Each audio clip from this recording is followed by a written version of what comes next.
ఇంత కించపరుస్తూ తను అంత డిస్క్రిమినేటెడ్ మైండ్ సెట్ తోటి ఆ ట్వీట్ చేయడం అనేది మహిళా సంఘాలుగా మాకు మహిళా ట్రాన్స్జెండర్ సంఘాల సమాఖ్య ఒకటి ఉంది జేఏసీ, దాని తరఫున కూడా మేము తీవ్రంగా ఖండిస్తున్నాం. మేమందరం కూడా డిసైడ్ చేసుకున్నాం, ఇవాళ ఒక పదము ఒకప్పుడు హ్యాండిక్యాప్డ్ ఉండేది, అది తప్పు అని ప్రపంచవ్యాప్తంగా చర్చలు జరిగి ఫిజికలీ ఛాలెంజ్డ్ వచ్చింది. ఫిజికలీ ఛాలెంజ్డ్ అంటే వాళ్ళు మెంటలీ వీక్ అని అనాల్సి వస్తుందని వాళ్ళని డిజేబుల్డ్ అన్నారు.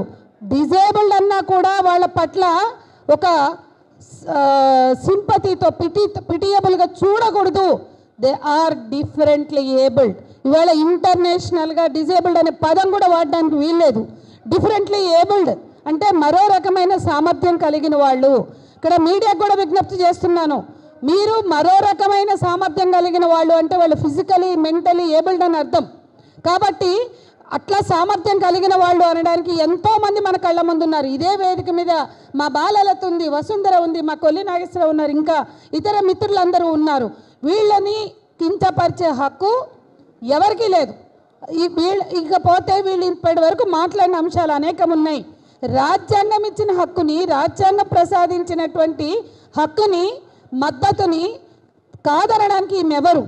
ఒకప్పుడు ఈవిడ మహిళల పట్ల జరుగుతున్న దాని పట్ల ఉమెన్ అండ్ సేఫ్టీ లేకపోతే ఉమెన్ డిగ్నిటీ గురించి మాట్లాడినప్పుడు ఆమె మీద కూడా చాలా కామెంట్స్ జరిగినాయి, ట్రోలింగ్ జరిగింది.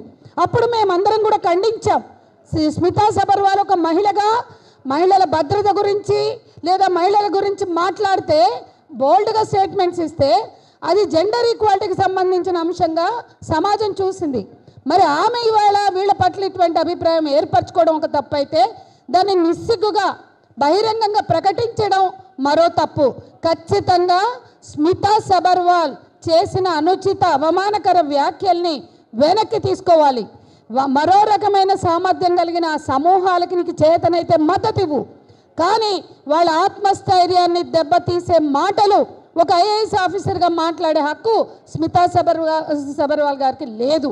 ఇవాళ బాలలతను చూడట్లేదు, ఆమె ఎంతమంది ఐఏఎస్ని తయారు చేస్తుంది, ఎంతమంది సివిల్ సర్వెంట్స్ని తయారు చేస్తుంది. ఇవాళ తను మార్నింగ్ మాట్లాడుతూ చెప్పింది, మా దగ్గర ట్రైన్ అవుతున్న చాలామంది లేదా కోచింగ్ తీసుకుంటున్న వాళ్ళు కూడా చాలా బాధపడుతున్నారక్క, వాళ్ళు చాలా వాళ్ళ కాన్ఫిడెన్స్ దెబ్బతినే విధంగా ఈమె మాట్లాడింది అని కూడా బాలలత గారు పొద్దున చెప్పారు. ఈమెకి ఏం హక్కు ఉంది? ఏదైనా చేతవైతే ఎంపథెటిక్ యాటిట్యూడ్స్తో బిహేవ్ చేయి.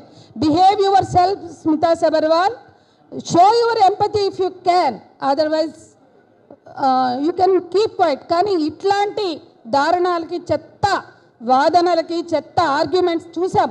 ఆర్గ్యుమెంట్స్ అన్నీ కూడా ఏవి పసలేని ఆర్గ్యుమెంట్స్. అమ్మా స్మితా సబర్వాల్, నీకు బ్రెయిన్ ఉందా?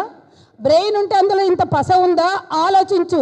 ఫిజికల్ ఫిట్నెస్ ఉన్న పోస్టులు అన్నీ కావు. ఫిజికల్ ఫిట్నెస్ ఉన్న పోస్టులను తీసేస్తే మిగతా అన్ని పోస్టులకి వాళ్ళు అర్హులే. అది రాజ్యాంగం ఇచ్చింది. నువ్వెవరివి కాదనడానికి నువ్వెవరివి? కాబట్టి ఆమె ఫిజికల్ ఫిట్నెస్ పోస్టులను తెచ్చి ఇక్కడ పెట్టి వాటిని తీసుకొచ్చి వీళ్ళు అర్హులు గారు అని చర్చని లేవనెత్తడమే వాళ్ళని ఆత్మన్యూనతకు గురి చేయడం, వాళ్ళ పట్ల అవమానకరంగా వ్యవహరించడం, అట్లాగే వాళ్ళ ఆత్మస్థైర్యాన్ని దెబ్బతీయడం. ఈ రైటు ఏ మనిషికి లేదు. ఒక ఐఏఎస్ అధికారికి, ఇంకా బాధ్యతగా ఉండవలసిన ఆఫీసర్కి అసలే లేదు. కాబట్టి ఆమె చెత్త వ్యాఖ్యలు, ఆమె ట్వీట్లు వెంటనే విత్డ్రా చేసుకోవాలని మేము మహిళా ట్రాన్స్జెండర్ సంఘాల నుంచి కూడా డిమాండ్ చేస్తున్నాం. ప్రగతిశీల మహిళా సంఘంగా డిమాండ్ చేస్తున్నాం. అట్లాగే ఆమె మీద చర్య తీసుకోకపోతే, ఆమె విత్డ్రా చేసుకోకపోతే ఆమెకి నోటీస్ ఇవ్వాలి, ఆమెని ఎక్స్ప్లెనేషన్ అడగాలి. ఆ బాధ్యత ఈ రాష్ట్ర ప్రభుత్వం మీద ఉంది. మొత్తం డిఫరెంట్లీ ఏబుల్డ్ పర్సన్స్ రైట్స్ని, దివ్యాంగులను ఏదైతే అనేక రకాలుగా సమూహాలుగా ఉన్నారో వాళ్ళ హక్కుల్ని పరిరక్షించవలసిన బాధ్యత ఈ రాష్ట్ర ప్రభుత్వం మీద, చీఫ్ సెక్రటరీ మీద, ముఖ్యమంత్రి మీద ఉంది. చీఫ్ సెక్రటరీ గారు వెంటనే ఆమె ఎక్స్ప్లెనేషన్ కాల్ ఫర్ చేయాలి, ఆమెతోటి విత్డ్రా చేయించుకోవాలని కూడా మేము నిర్దిష్టంగా డిమాండ్ చేస్తున్నాం.